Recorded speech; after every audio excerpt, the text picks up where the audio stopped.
Hello, everyone, and welcome back into the Fantasy Football Universe. I am Aaron St. Dennis. Find me on Twitter, X, Twix, whatever the hell we're calling it, at FF Mad Scientist. He is Jesse Moeller. Find him at JMoeller05.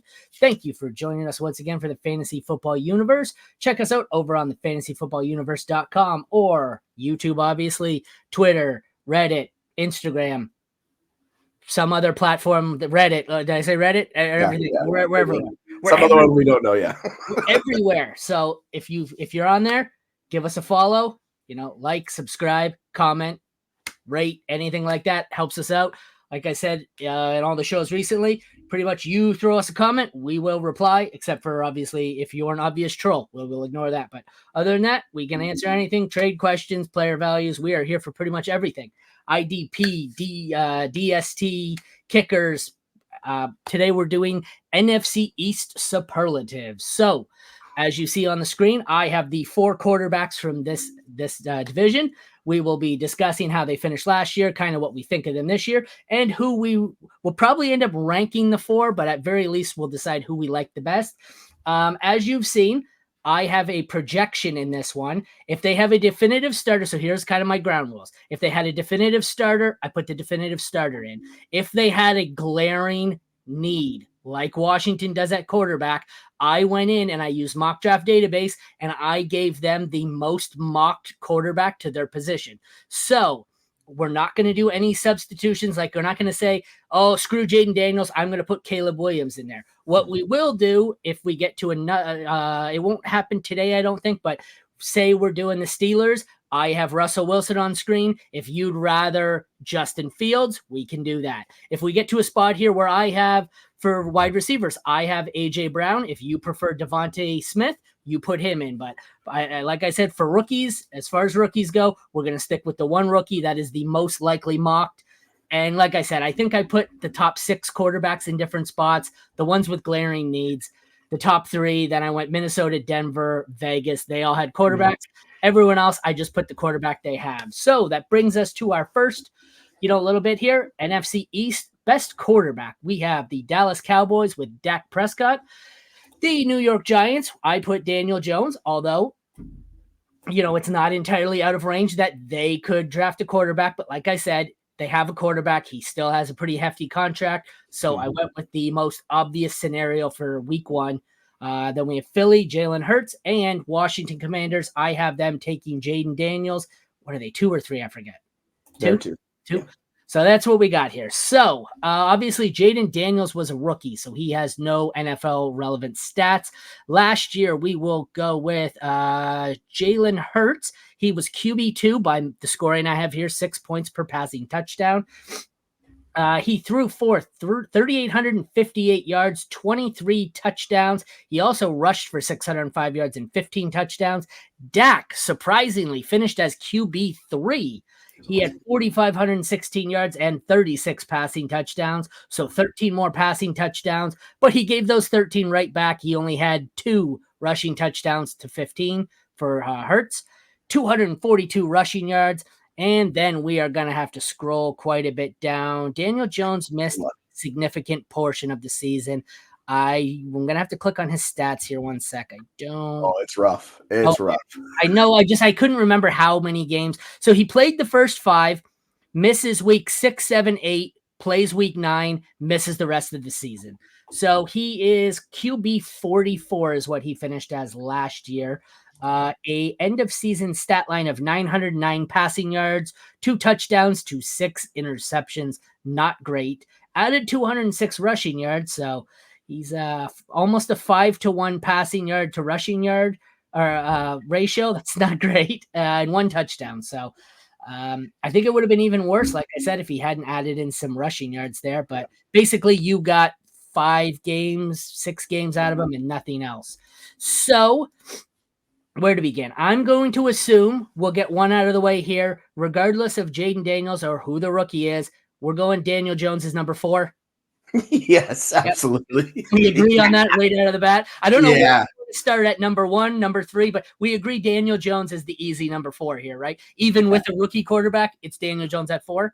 Yeah, it's Daniel Jones. It's not even close. No, he might not even play this year. We don't know what's going to happen. So, yeah. You know what's funny, though, how quickly things change, because going into last season, I was all over Daniel Jones. He was my buy low guy. He was valued around QB 12, had finished as QB 7. I had a guy in my league who's actually messaging me right now about a trade he wants to accept. No, I don't want him. I think he's a top 5 QB. Now we're at the point where not only is he not a top 5 QB, he's only top 4 in this division because there's 4 fucking quarterbacks. So I how quickly things change in those, the old dynasty strategy of, well, he'll be my franchise quarterback for the next 10 years. Amazing. I like to look at things even at quarterback. Quarterback, I say maybe 3 to 5 years, and that's the biggest window. But okay, so Daniel Jones at 4. Where do you want to start here? Do you want to go with who you think is 3, or do you want to list them 1, 2, 3? What do you want to do? I'll go with 3, and it's Jaden Daniels. Like the thing with Jaden Daniels is we just don't know how good he's going to be, so there's significant risk. So I'm not taking him over Dak, who's one of the best passers in the NFL. I'm not taking him over Jalen Hurts, who's one of the best scoring fantasy quarterbacks in the NFL. So I like Jaden Daniels a lot. Like we've talked about him, he's my 102 and all that fun stuff. But yeah, I'm not taking him over these truly elite fantasy difference making quarterbacks. So he's gonna be in my 3. I'll just set him right there. We'll leave him there. We'll see how it goes for him. But yeah, I like him. He is my 3 as well, for pretty much the exact reasons you dictated. Like, he could come in, he could be awesome, he could be a great rookie, but so that's why he's better than Daniel Jones. But we have 2 proven passers and rushers ahead of him, and that's where it gets interesting for me. I don't think it's, I think this one's going to be the usual. It's going to be Hurts, Dak, Daniels, Jones. But my question is, should they decide? They haven't outlawed the tush push yet, right? No, it's still good this year. Yeah, it's still good this year. Okay, so I guess that nullifies my point. But with Jason Kelce, I always want to call him Travis Kelce. Jason Kelce gone, them looking like they're going to have some form of a rushing game. Do you worry at all? I know Dak's getting older. He doesn't rush like he used to. You worry at all? This one still hurts pretty handily. Yeah, he finished 2-3, so it can't be that by that much. But right, Dak was a monster last year passing. Like he led the NFL in passing stats. But yeah, it gets interesting, right? Because they lose Kelce, and they bring in Saquon Barkley, who's a better running rusher than they had the entire time Hurts has been there. So you're basically hitting them from 2 different perspectives. Like that center made a huge difference for them in the short yardage. Like he was just a tank. And then you bring in Saquon Barkley, who theoretically could steal some of those rushing touchdowns that he had last year, because you don't want to keep just feeding Jalen Hurts when you have Saquon Barkley back there. So I think, I don't think he's going to be the 25 points per game quarterback, but he's going to be above 20. I think he'll be fine. It's just, I have a little bit more concerns with Dak sustaining that passing level that he had last year, because he was out of control last year. Like that back half of the season was against a really weak passing strat, like secondaries, and they absolutely just cooked and took advantage. So I think the schedule for Dak really played into that, where he was just going bananas in the second half of the year, where he was the best fantasy quarterback in the league. I don't see that happening again this year. So I'll take the assurance with Hurts, and then I'll just put Dak 2. It's funny because 2 of the last 3 seasons, Dak has 35 or more touchdowns. He has 36 and 37 in 2021. Before that, his career high was 30.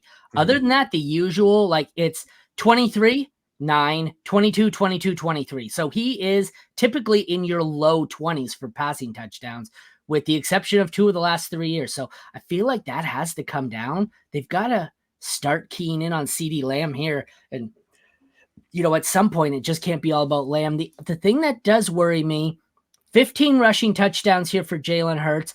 It's all speculation here, but Jason Kelce was so good.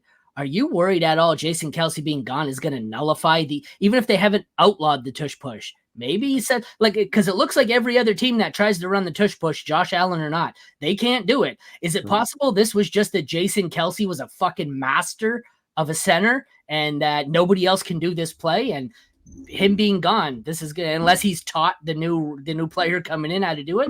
You worried at all that that's going to cost him, 5 rushing touchdowns there? That could severely impact his value. Well, yeah, and they have Kellen Moore coming in as a new OC, and that was never something he's done really before. He's been with Dak before in Dallas, like he was running that system. So I think it's actually going to work really well for Hurts to score fantasy points. But yeah, I do worry the tush push and the Saquon combination, that can bring his floor down a little bit at the ceiling. All right, but so we're in agreement. It's Hurts, Prescott, Daniels, Jones.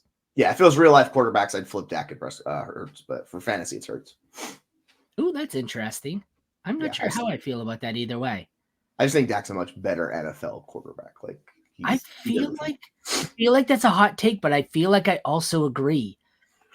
I feel like if I had to, Although it's not like Dak has proven anything. I was going to say, I feel like if I had to put the game on the line, playoffs, I'd rather have Dak. But Dak has proven to be pretty much a choke artist. So I don't know. Maybe if the answer is if I had to put the game in the hands of a quarterback, maybe it's none of the guys in this division. I don't know. Yeah, like if you were putting these guys on a random team, like say it was the Browns, right, or something, just some random team. Like I would much prefer Dak. I trust his like floor and upside more than I do Hurts, just because the way he plays is very specific, and I think it works really well in Philadelphia. I'm not sure it could work everywhere else. Having CD Lamb helps. Yeah, yeah. Let's just hit our next position. We will go with running back. This one should be a little more interesting.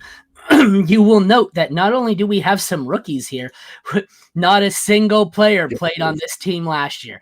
We have 2 rookies and 2 guys. One guy, I put Barkley in and I was like, oh, wait, I put him on the wrong team. Oh, no, wait, he's not on the Giants anymore. So at least one guy played in this division last year. But this is, like I said, I've got 2 rookie running backs here. I think we agree maybe the Giants go with Singletary, but they've got to take at least a day, 2 or 3 running back. And can we agree Dallas has to take a running back? Like you're not going down, right? Like this is a running back. This is probably the best running back destination right here is Dallas. Yeah, it's like Dallas, the Chargers, like Moeller spot. Yeah, they're fantastic spots for a running back. Yeah. So I've got Jonathan Brooks going, I believe it was the 2nd round to the Cowboys. Jalen Wright, I believe, also goes somewhere in the 2-3 turn to the Giants. I don't have it in front of me. Then we've got Barkley on the Eagles. That's so weird to say. And even weirder to say is Austin Eckler on the Commanders. So I don't even know where to begin here because I think for me, the number 1 – we'll start because I like all 4 of these guys as opposed to the last one. So there is no easy slam dunk, get rid of them. But I think Saquon is the one for me. That's more like a dynasty outlook, though. If I have to go redraft here, I think I still take him over Eckler, but I'm not sure. Who's your one here? It's Barkley. Barkley by like a landslide. We just don't know. My whole concern with Eckler is we just don't know the volume he's going to get and how he's going to be used. He's talked about it for years. He doesn't want to be used the level he was with the Chargers the past couple of years. So like he's moving into that 3rd down role, kind of what he was doing a few years ago, and he's going to play with Brian Robinson, who's still there on the roster.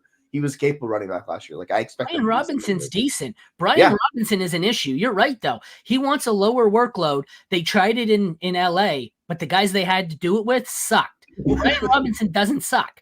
This is going to be – he might not be a straight-up 3rd down pass-catching back, but they're going to lower his wear and tear, and he's going to have a lot of – you're not going to see him on the field, I think, between the 20s all that much. I think they're going to – I don't mind because he'll get high-value touches and stuff like that. Oh, he will. Like Saquon's getting volume. Like out. Yes, he is. So, yeah, Saquon for sure. Okay, so Saquon for sure. This is where it gets interesting. It depends on if you think Eckler, like we discussed, we don't know if he has anything left in the tank. I think he has 1 year left. It worries me that he has Brian Robinson, who I think is a capable plotter. For me, it's interesting. I really like Jalen Wright. I think Jalen Wright has Devon A-Chain potential. Jonathan Brooks, I think, would be my 4 here, not based on talent. I think he's my RB1 in the class. I worry that injury, he's not going to be full go this season. It takes a while to rehab from that. Who's your 2 out of these guys? It's actually going to be Jonathan Brooks. Like we've heard a bunch of reports that he's going to be ready for week 1 in training camp and stuff. So if he's playing like that role in that offense, like we saw it, Tony Pollard was a massive letdown and he still had a good fantasy season last year. It was like, so the way I look at it is Brooks is just a better player than where he's at. It's just, we don't know if the athleticism comes back. That's my only concern. So if he comes back healthy, he'll step right in and he's going to be the best running back from the rookie class by far in Dallas in that situation with his skill set, how he processes information, and just, I love Jonathan Brooks. I think he's going to be a very good NFL running back. Like I think he could be a Pro Bowl caliber NFL running back. I agree with everything. It's just, I've seen the reports that he's going to be ready for week 1. I think I don't think that's as certain as everyone believes it is. But even if it is, we've seen like J.K. Dobbins was he ready for week 2? He was never the same player, and then he was in and out of the lineup, and they shut him down, and then he looked good towards the back half of the season. I'm just worried that we're not going to get, even if he plays week 1, I think we're going to get 8 weeks of not full speed. The other thing is, even if he is ready week 1, how involved is he in training camp? Statistically speaking, from like historical wise, rookies who miss or can't participate in full rookie training camp, that's a big deal. They don't get with it. They develop slower. So don't get me wrong. Like I said, he is my RB1 in this class. That one just worries me. That's why I think, obviously, we're talking redraft here. Eckler's the worst of these 4 for me. We're talking redraft. Sorry, did I say dynasty? Yeah. Dynasty, Eckler's the lowest of the 4 for me, is what I meant. Redraft wise, I think I'm gonna go Eckler here at the 2. Yeah, I don't mind that at all. Like, I think I still like Eckler. I still think he's a capable NFL running back. The efficiency's kind of gone. It's just, I just don't know the volume. If you give him enough volume, like, yeah, you can knock that in. How do you feel about Wright? Because this one's like interesting to me. Like, I hate that offense right now with the Giants. Like, it just looks gross. So I'm very curious to see him fit there and what goes down, because Singletary is going to be involved. Like, Singletary always will play a portion of the role. Like, Wright's not going to get all the work. So in a bad offense with lack of touchdowns, like, that's what worries me, right? I agree. I just kind of think he's the Singletary's the hammer, Wright would be the lightning kind of deal here, where it's kind of like, although it doesn't apply with Mostert and Achane because they were both basically the same role, but it worked there. I just think he's so explosive and he's so freaking fast. I can't see, maybe I'm just too high comparing him to Devon Achane. I can't see how he misses. And in New York, they don't have anyone. Looks like Waller's going to retire. They got to probably draft a receiver. I'm pretty sure on the next slide, you're going to see there's a rookie receiver there, but it's him. They're not going to let Daniel Jones throw the ball all over. If he goes to the Giants, I love this landing spot. I get it. The opportunity to score is not going to be there because they're going to suck. But I really like it. This one's actually tough for me. Like I said, I think Barkley was the easy one for me. And then if I went redraft, I would go Eckler, Wright, Brooks, only because I'm not confident Brooks is up to full speed. If you go dynasty-wise, Barkley for sure at 1, Eckler for sure at 4, and then I'm right in the middle here. I think Brooks and Wright are a toss-up for me. I probably would just err with Wright because I'd prefer to take the faster, healthier guy. But if you told me you were going to go Brooks at 2 in dynasty here, I couldn't argue that to any, with any certainty. So how do you, if you had to rank the 4 of these guys in dynasty and redraft, what do you got? All right. I'm going to take the upside swing on Brooks at 2 in redraft. So I'll go Saquon, Brooks. I'll do Eckler and then Wright. Like, dude, that Giants offense and everything just worries me. Yeah. If we flip it into dynasty, like, yeah, then it's Saquon.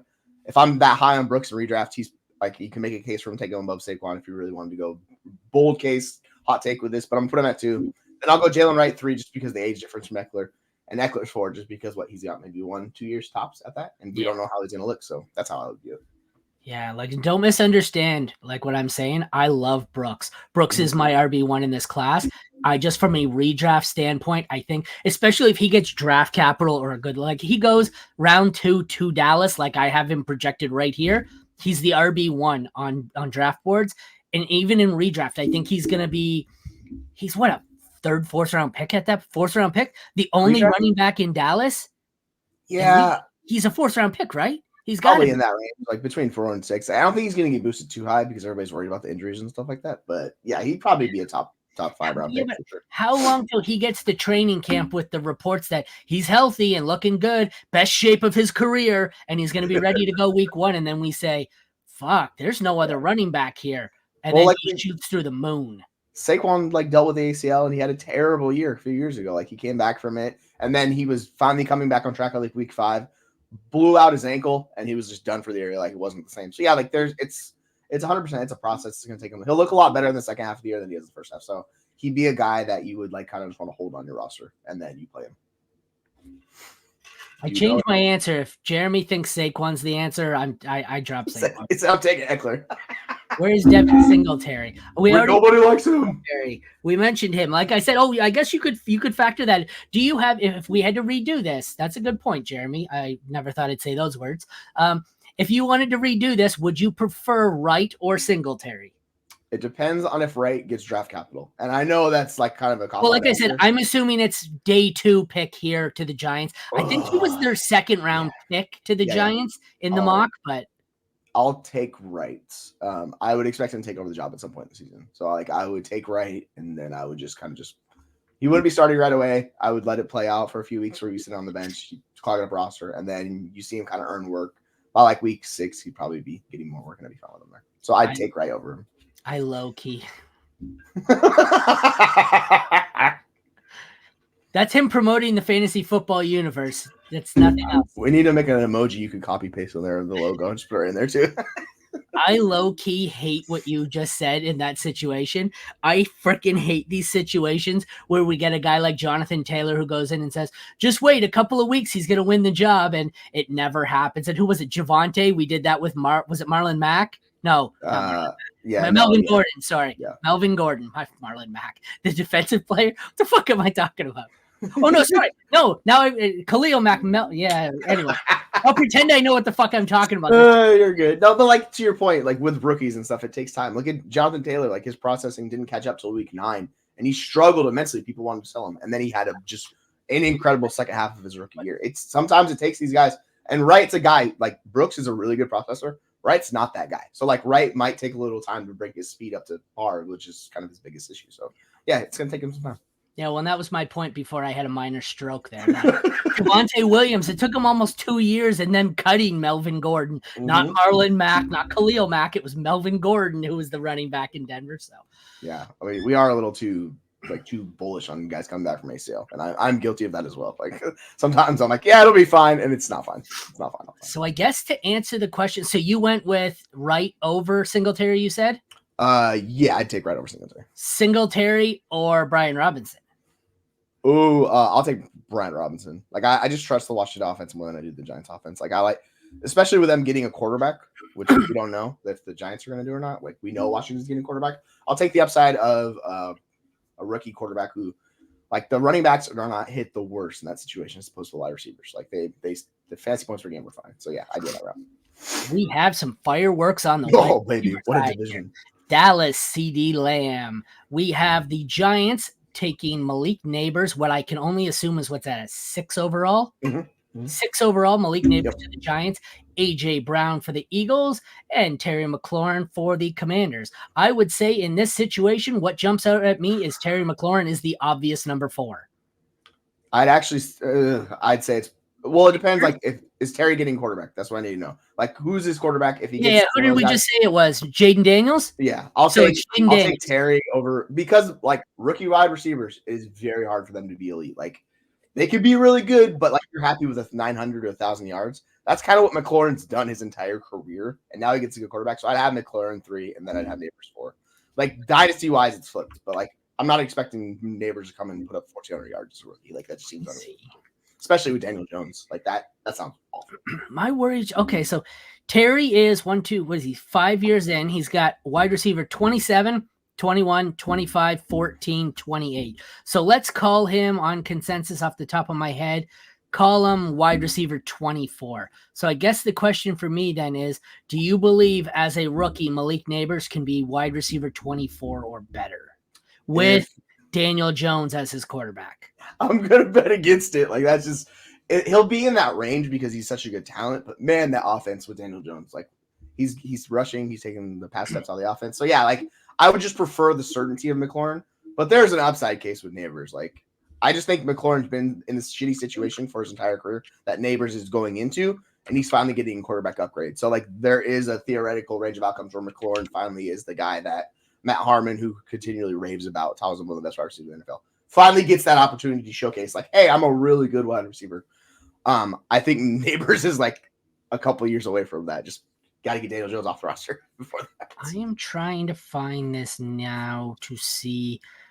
Just Fantasy Pros. Oh, they do have the rookies in here. So I'm looking to see where we have, because that would, I guess, would be a difference to me. I think if you ask me straight up at the same value, I would rather take Neighbors with more upside over McLaurin, because I know McLaurin's a low-end wide receiver 2 for me. I think Neighbors has low-end wide receiver 1 potential as a rookie.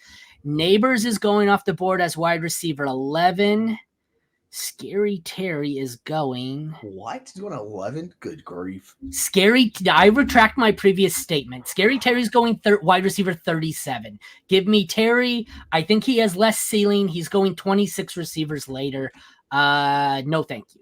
I retract my previous statement for redraft. Okay, like you said, Dynasty, it's easily Malik Neighbors over Terry, Yes, but it's- for redraft purposes, give me Terry over Neighbors. Neighbors has higher upside, but the cost is just like this is like in the article I wrote for Fantasy Pros about Kyron Williams.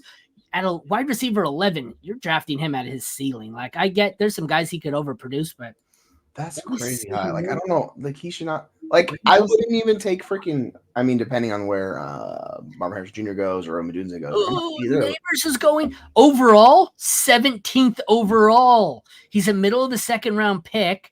We've What? got Terry overall going way the hell down. I'm still scrolling. Give me a minute. 79 overall. Holy shit. So what's that? A difference of 62 picks? Okay. In redraft, give me Terry at cost, even if he's just a wide receiver too. I get the gamble is there. He could be Jamar Chase with Malik Neighbors. I'm not paying that price. All right, what are you looking at? Because I'm looking at something completely different. I'm looking I at was their looking- 2024 draft rankings, and they have I have Garrett Wilson in the wide receiver 11. Where is Neighbors? Oh, did I click on the wrong? Yeah, they have him at wide receiver 18 on the draft. Oh, sorry, you're right. That was Dynasty rankings. Let's click on your right. So it's 18, but still okay. high. Yeah. So this year it's 18, 19 for Neighbors. I have wide receiver 19, still too high, and the gap is still too big. It's Terry, wide receiver 39. 38. So he's Yeah. 20. Oh, no, mine just updated and it's 19 and 39. But anyways, maybe it's a different scoring. What do you have it on? I have it on. Oh yeah, I just have it on one of my leagues. I should just whatever. It's fine. Anyway, It's close enough. But so the point is, for redraft purposes, I'm taking McLaurin, and I never thought I'd say that because it really changed there. You see, alternate here between PPR and half PPR. This is all over. Oh yeah, that'll definitely half do it. PPR. He just dropped. Where the hell did Neighbors go? So Neighbors is holy shit. They're all over the place. This is why you don't follow ECR this early. Neighbors Hey, is full PPR. yeah, Neighbors is 34. Wide receiver 34. And then half PPR, he is, I just seen him. He is 28. And then standard, I think they screwed up their is standard rankings. he's 19. They're all over the place. Okay, so I'm going to switch off, and I'm not going to do that. Those are terrible rankings. But let's take the rankings out of it. But like what we're talking about, the issue is what's the upside for Neighbors with Daniel Jones as quarterback? Like that's my whole thing. Like he could be the greatest prospect of all time, and he's a fantastic rookie wide receiver. Like if he's going in the top 4 rounds, like we talk about with Jonathan Brooks, like I would much rather bet on Jonathan Brooks being the running back, hopping in that situation and playing a good offense. Neighbors, man, like if we're drafting him at his like kind of like his peak, it seems like when you just pump the brakes a little bit, like he could be fantastic and he won't win you your league or do anything for you. Like he could just be a very good wide receiver in a terrible offense. So like this is why I would go with McLaurin as like in redraft. Obviously, Dynasty is different, but yeah, it's gonna be CD, AJ, Brown. They're the top 2. Yeah. And then McLaurin and Neighbors, how I break these guys. So Underdog has best ball rankings up for this year, which is what I use as and typically use as the early redraft rankings. They have Neighbors as 33rd overall at wide receiver 23. And then they have McLaurin 59, 34, or wide receiver 34. So it's still a difference of 20 picks or so. But yeah, I'd rather take McLaurin. Like, so I agree. It's CD by a sizable amount.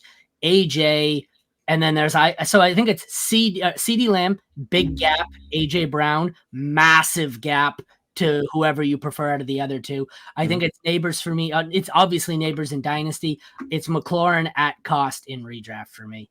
Yeah, we've talked about this like kind of immensely. Whoever lands well with the Cardinals or any other like good offense, I want that rookie receiver out of the big 3. So if Marvin Harrison goes there, I much prefer him. Rome Odunze goes there. If Neighbors goes to the Giants, whoever goes to the Giants, I'm not going to want that guy in redraft. Like that just sounds like just a nightmare scenario. Like I'm just not going to touch them. I'll live through the Dynasty, but redraft, just no, thank you.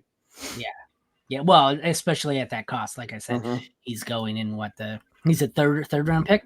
Yeah. Their defense is good too. So like it's going to be low scoring game. Like it's just no thanks. I remember the days like this is a problem. The Jamar Chase, Justin Jefferson years have spoiled us. Remember when you used to get these rookie guys that were high upside? You could get them in the 8th and 9th round. Now we expect so much out of them. We're drafting them in the 2nd and 3rd round. What the hell are we doing? Like we had like Jaden Reed, Rashee Rice last year. Like that's the type of like rookie year you can have where they come on strong. I mean, Rashee Rice was awesome. Yeah, but like you're pricing yourself out of value. Yeah. Puka Nakua's value, in addition to his production, was the fact that you got him on the waiver wire in the last round.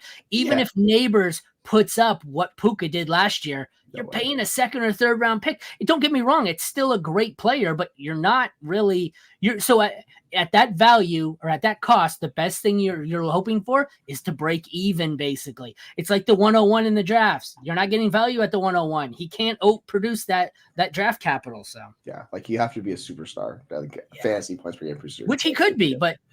Yeah, like it's just a lot working against him, right? That's my the chances of him starting slow as a rookie and not coming anywhere near that are better than the chances of him being the wide receiver one. He makes a really good point. Yeah, I see that. I'll bring it up unless you did already. Yeah. A sleeper could be if the Cowboys take a wide receiver to go opposite CD, even though Cooks is there. Take rookie Pearsall, baby. Get him in there. That offense would be fantastic. See Cooks. He's old. He's not the same guy he was. I think the upside Ricky Pearsall, like in that, like playing the hybrid role for them along with CD, like that would be fantastic. So let's go back to that then. We're not done that with that. Okay, so then we'll take CD and AJ out of here. Yes. So let's play 4 players here. We're still going to keep McLaurin. We're still going to keep Neighbors. Change CD Lamb to Ricky Pearsall and change AJ Brown to Devonta Smith. Now rank them 1, 2, 3, 4 for redraft. All right, I'm going Devonta Smith. I'm going Terry McLaurin. I'm going Malik Neighbors, and I'm going Ricky Pearsall. Like I like Ricky Pearsall a lot, but I'm still going to chase the number 1 target earner on his offense, and that's going to be Malik Neighbors. It's just like because CD Lamb is such a target hog, like it's going to limit whoever else is there. Like you can't get the truly upside. They can be a really, really good player, which I think Pearsall can be. But like we're talking about a difference in talent. Like I think Malik Neighbors is way better than Ricky Pearsall, and I love Pearsall. So like I'm not going to go that bullish with it. So yeah, I would go Devonta Smith, Terry McLaurin. Yeah. Neighbors. Then I would go Neighbors, and then I would go whatever like rookie wide receiver. Yeah, same with me. Whether it's Keon Coleman, like SC said, or Ricky Pearsall, unless the Cowboys somehow they're not going to use a first round pick on a wide receiver. For Dynasty, Smitty, Neighbors, McLaurin. Yeah. For Dynasty, yeah, that's exactly the range there. For Dynasty, even what's Terry going into? His 6th year? Did I say 6th year? He's 29. So for Dynasty, I might take Pearsall over McLaurin. Yeah, I'm totally on board with that. Like I don't mind that at all. Depends who goes there. But I don't want to join the party. Yeah, like I'm fine with that. Like I have no problem with that. All right, let's head back to tight end. This one's a mess because I have Darren Waller on here.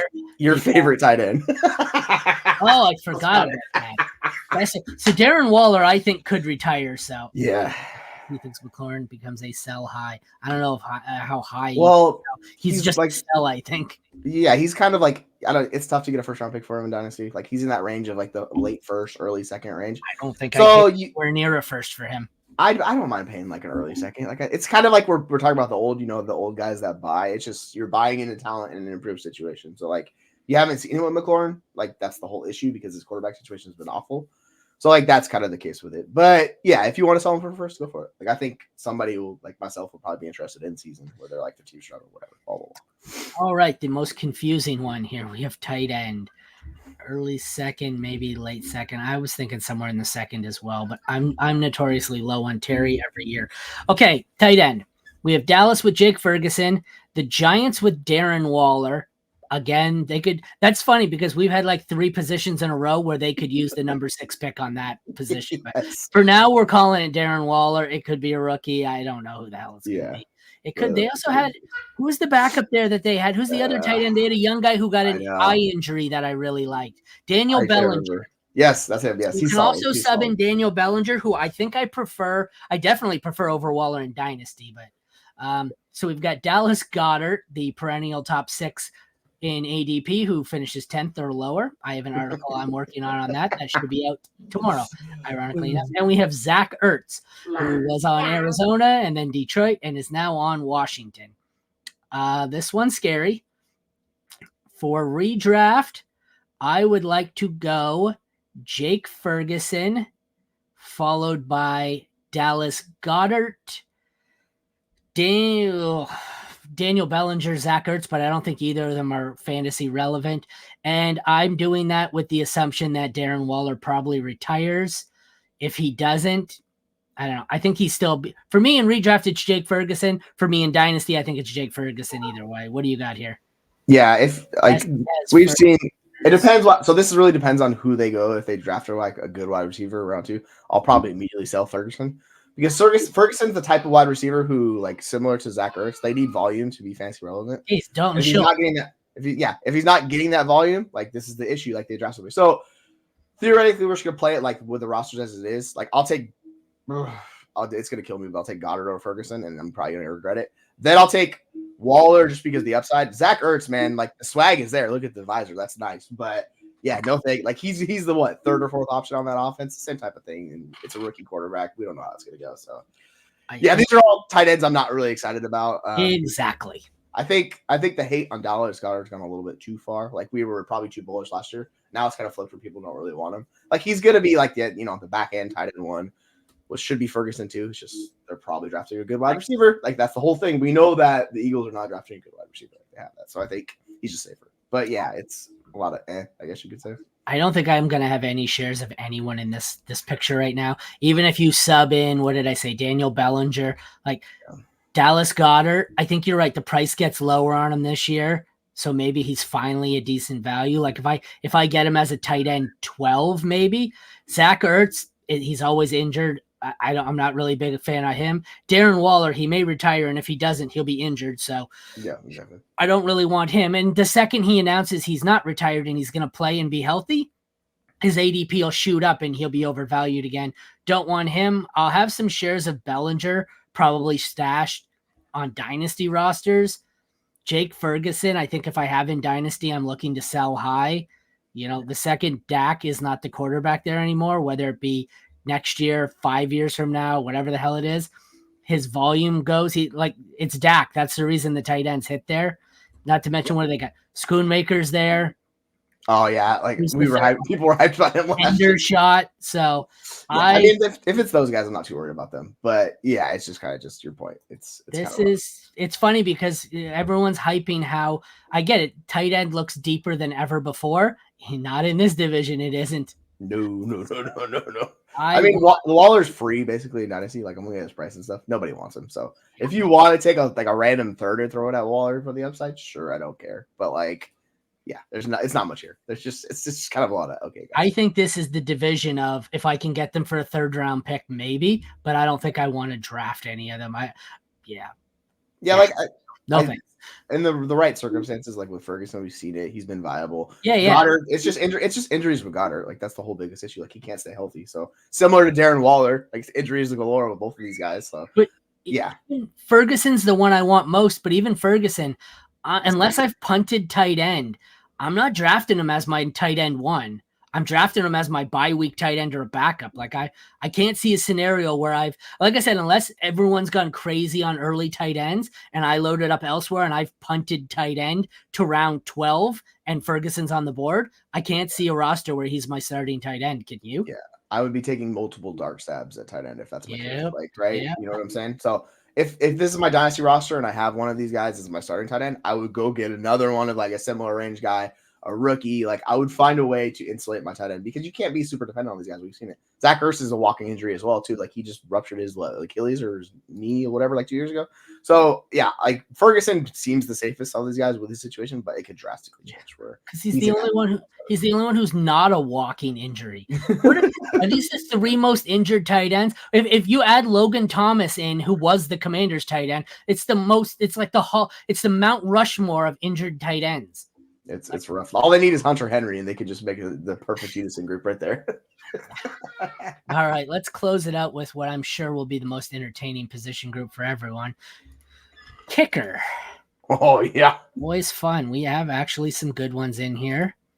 So we have the Cowboys, Brandon Aubrey, Giants, Graham Gano, Jake Elliott of the Eagles, and Brandon McManus now on the Commanders. I rank this.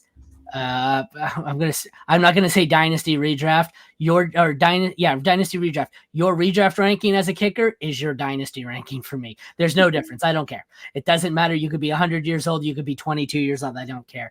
I'm going Aubrey, Jake Elliott, massive gap. Brandon McManus, Graham Gano. Like, yeah, there's 2 here who are probably top 5 kickers. Brandon McManus, who I'm sure is going to fall into my weekly streamer category as in the low end teens, and then Graham Gano, who I hope I don't ever see at any point this season on any of my starting lineups. Yeah, Gano looks like the least, like the guy that I want nothing to do with out of this group. But yeah, like Aubrey was the kicker 1 last year, wasn't he? Or he was like up there. Yeah, he was up there. I think so. And Elliott was like top 5-ish range. Yeah, so that's what I said. They're both top 5, and then like they're both really good, and they're in good offenses, and they're going to score a lot. So yeah, and then McManus, it's like the offense could get a lot better, so there's upside with that. Gano, I'm just like, I don't even want. I'm not interested in. So he's like a clear 4. Yeah. All right, and that is a wrap. We wrapped it up on a high note there with kicker. This one was easy. Some of these boards I looked at, I'm like, oh, these kickers all suck. We had 2 really good ones here. Mr. Average in the middle, and then Gano, who sucks. So just no thanks. Yeah. All right. Well, thank you everyone for tuning in to the NFC East Superlatives. I can't remember which way we went. We either go AFC East tomorrow or we went NFC West. I think we flip-flop back and forth, and I think tomorrow it's AFC East, but don't quote me on that. But either way, tomorrow at noon, we'll be back with another one of these, breaking them down for the top players at each position. Head over to fantasyfootballuniverse.com. Check out all of our rookie profiles. I know a lot of the other fantasy sites are rolling out their rookie profiles starting now. Well, we've got 150 of them already released. And on our YouTube channel, we have probably 100 of them that have videos attached to them, doing mock drafts all the time. Check us out on every social: Twitter, YouTube, Instagram, TikTok, Reddit, Snapchat. I don't know. We're everywhere. We're everywhere. Like, subscribe, comment, review, anything. Like I said, anything you do helps us. We're always here. Answer any questions you need. Thank you for tuning in today. For Aaron and Jesse, we will see you tomorrow. Take care, everyone. And Jesse's screaming child in the background. She's will see excited. Her tomorrow, too. She's excited. Take care, everyone.